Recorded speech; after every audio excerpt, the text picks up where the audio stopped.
മംഗളമംഗല്യേ ശിവേ സർവാർത്ഥസാധികേ ശരണ്യേ ത്രംബകേ ഗൗരി നാരായണി നമോസ്തുതേ. ദേവി മഹാത്മ്യം. ഇന്ന് നമ്മൾ നവാക്ഷരി മന്ത്രം, രാത്രി സൂക്തം എന്നിവയാണ് പാരായണം ചെയ്യാൻ പോകുന്നത്. നവം എന്നാൽ 9 അക്ഷരങ്ങളുള്ള മന്ത്രം. അതാണ് നവാക്ഷരി മന്ത്രം എന്ന് പറയുന്നത്. അതായത് ഐം ഹ്രീം ക്ലീം ചാമുണ്ടായൈ വിച്ചേ, ഇത്രയും വാക്കുകളാണ് ആ മന്ത്രത്തിലുള്ളത്.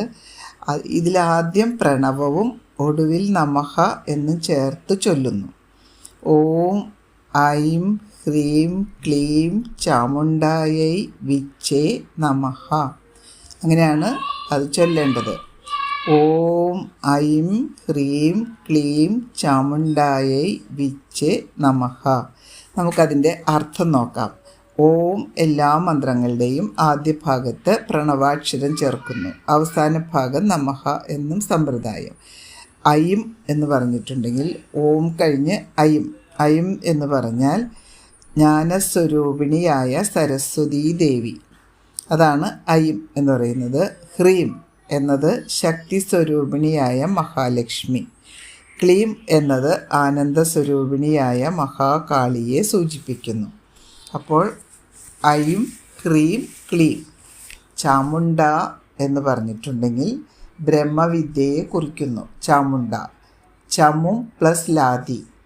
ചമു എന്നാൽ സേന, ആദ്യമുണ്ടായ ആകാശം ആദിയായ പഞ്ചഭൂതങ്ങളെ സേനയായി കാണുന്നു. ലാതി എന്ന് പറഞ്ഞാൽ ലയിപ്പിക്കുന്നു. പ്രളയ സംഹാര സമയത്ത് എല്ലാം തന്നിൽ ലയിപ്പിച്ചിരിക്കുന്നു. എല്ലാം ഈ ഭഗവതിയിൽ ലയിച്ചിരിക്കുകയാണ്. പ്രളയകാലത്ത് മഹാപ്രളയ സാക്ഷിണി എന്ന് ദേവിയെക്കുറിച്ച് പറയുന്നുണ്ട്. അപ്പോൾ ദേവി മഹാത്മ്യം പറയുമ്പോൾ ദേവി പ്രളയകാലത്ത് ആ സംഹാര ശക്തിയെ തന്നിലേക്ക് ആവാഹിച്ചു. അത് ഭദ്രകാളിയായിട്ടാണ് പറയുന്നത്. ആ ഭദ്രകാളി തന്നിലേക്ക് അതെല്ലാം ആവാഹിച്ചെടുത്തു എന്നാണ് പറയുന്നത്. അപ്പോൾ ചാമുണ്ട ബ്രഹ്മവിദ്യ, ചാമുണ്ട എന്ന് പറഞ്ഞാൽ ബ്രഹ്മവിദ്യ. അപ്പോൾ ഇവിടെ ഓം ഐം ഹ്രീം ക്ലീം ചാമുണ്ടായൈ വിച്ചേ നമഃ എന്നാണ്. ചാമുണ്ടായൈ എന്ന് പറയുമ്പോൾ ചാമു പ്ലസ് ലാതി, ചമു പ്ലസ് ലാതി, ചമു പ്ലസ് ലാതി എന്നാൽ സേന ഉണ്ടായ ആ സേനയെക്കുറിച്ചാണ്. പഞ്ചഭൂതങ്ങളെ സേനയായി കണ്ടിട്ട് ആ സേന ലാതി എന്ന് പറയുമ്പോൾ ലയിപ്പിക്കുന്നു. പ്രളയ സംഹാര സമയത്ത് എല്ലാം തന്നിൽ ലയിപ്പിക്കുന്നു ദേവി. പിന്നെ വിച്ചേ എന്നൊരു വാക്കുണ്ട്. 3 പദങ്ങളാണ്. വിത്ത് പ്ലസ് ച പ്ലസ് ഇതി. വിത്ത് എന്നാൽ ചിത്ത്, ബോധസ്വരൂപം, അതാണ് പരമാത്മാവ്. ച എന്നാൽ സത്ത്, ഉണ്മ, ഉള്ളത്. ആ പരമാത്മാവ് മാത്രമാണ് ഉള്ളത് എന്ന് പറയാം. അങ്ങനെയുള്ള പരമാത്മ സ്വരൂപത്തെക്കുറിച്ചുള്ള ബോധം ആണ് വിച്ചേ എന്ന് പറയുന്നത്. അപ്പോൾ ഉള്ളത് പരമാത്മാവ് മാത്രമാണ്. ആ പരമാത്മാവിനെ കുറിച്ചുള്ള ബോധം ആണ് വിത്ത് പ്ലസ് ച പ്ലസ് ഇതി എന്ന് പറയുന്നത്. വിത്ത് എന്നാൽ ചിത്ത്, ബോധസ്വരൂപം, അതാണ് പരമാത്മാവ്. അപ്പോൾ വിത്ത് എന്നാൽ പരമാത്മാവ്, ച എന്നാൽ സത്ത്, ആ പരമാത്മാവ് എന്ന് പറയുന്ന ആ സത്ത്, ഉണ്മ, ഉള്ളത്. സത്ത് ഉണ്മ എന്നെല്ലാം പറയാം, ഉള്ളത്. അപ്പോൾ ആ ഉള്ളത് പരമാത്മാവ് മാത്രമാണ്. അങ്ങനെയുള്ള പരമാത്മ സ്വരൂപത്തെക്കുറിച്ചുള്ള ബോധമാണ് വിച്ചേ എന്ന് പറയുന്നത്.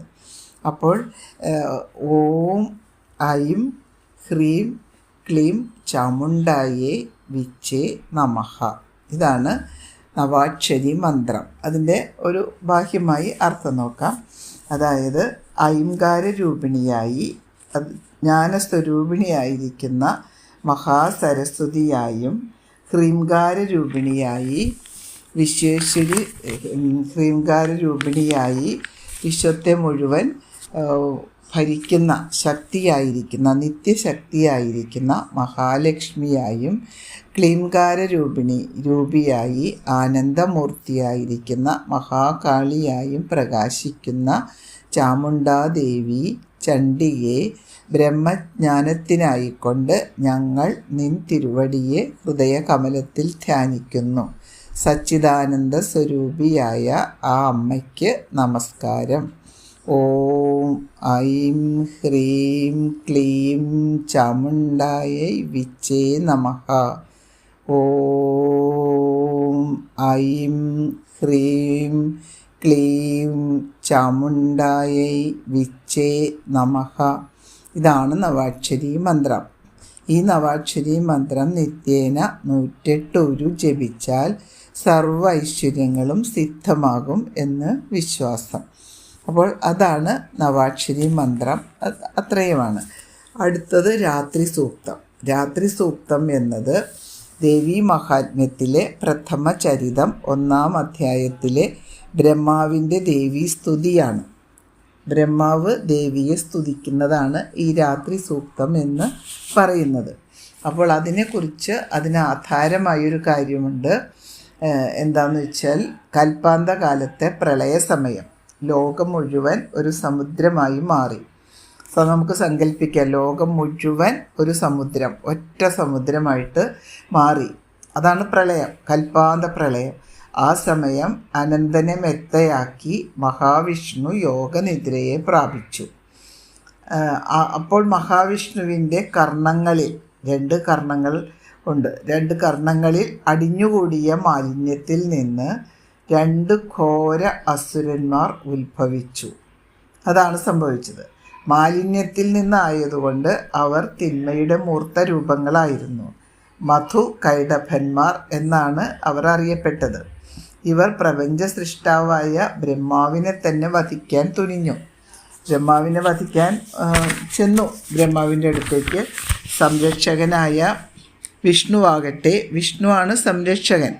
സൃഷ്ടി ബ്രഹ്മാവ്, സ്ഥിതി വിഷ്ണു, സംഹാരം ശിവൻ. അങ്ങനെയാണല്ലോ സൃഷ്ടി, സ്ഥിതി, സംഹാരം എന്ന് പറയുന്നത്. അപ്പോൾ ബ്രഹ്മാവ് തന്നെ സംരക്ഷിക്കാനുള്ള ആളെ നോക്കി. അപ്പം എന്താ, സംരക്ഷകനായ വിഷ്ണുവാകട്ടെ യോഗനിദ്രയിലാണ്. ആ നിദ്രയിൽ നിന്ന് വിഷ്ണുവിനെ ഉണർത്തണം.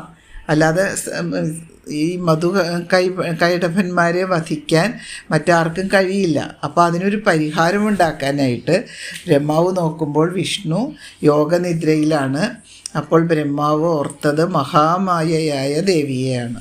അപ്പോൾ ഈ ദേവിയാണ് മഹാവിഷ്ണുവിനെ നിദ്രയെ പ്രാപിച്ചത്. മഹാവിഷ്ണു നിദ്രയെ പ്രാപിച്ചത് ദേവിയുടെ ഇച്ഛയാലാണ്.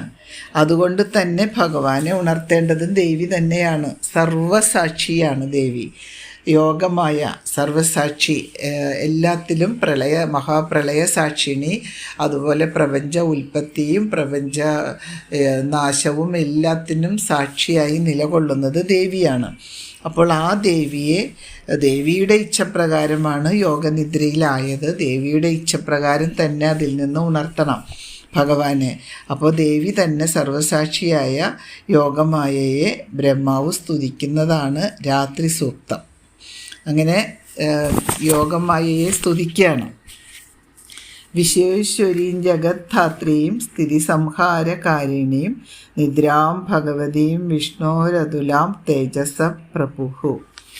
അങ്ങനെയാണ് ആദ്യത്തെ ശ്ലോകം. വിശ്വേശ്വരീം, വിശ്വത്തിൻ്റെ അധികാരി. ഈശ്വരി എന്ന് പറഞ്ഞാൽ അധികാരിയാണ്, വിശ്വം ഭരിക്കുന്നത്. വിശ്വേശ്വരീം, വിശ്വത്തിൻ്റെ അധികാരി. ജഗദ്ധാത്രീം, ജഗത്ത് പ്ലസ് ധാത്രീം, ജഗത്തിൻ്റെ അമ്മയായ. സ്ഥിതി സംഹാരകാരിണി, സ്ഥിതി എന്ന് പറഞ്ഞാൽ രക്ഷ, സംഹാരം സംഹരിക്കുക. അപ്പോൾ രക്ഷയെയും സംഹാരങ്ങളെയും ചെയ്യുന്നവളായി. സ്ഥിതി സംഹാരകാരിണിയായി, സ്ഥിതി പ്ലസ് സംഹാരം പ്ലസ് കാരിണി. അതുലാം, തുല്യമില്ലാത്തവളായി. ഭഗവതിയും, ഭഗവതി എന്ന വാക്കിൻ്റെ അർത്ഥം ഐശ്വര്യപൂർണമായിരിക്കുന്നവൾ എന്നാണ്. ഭഗവതിയും.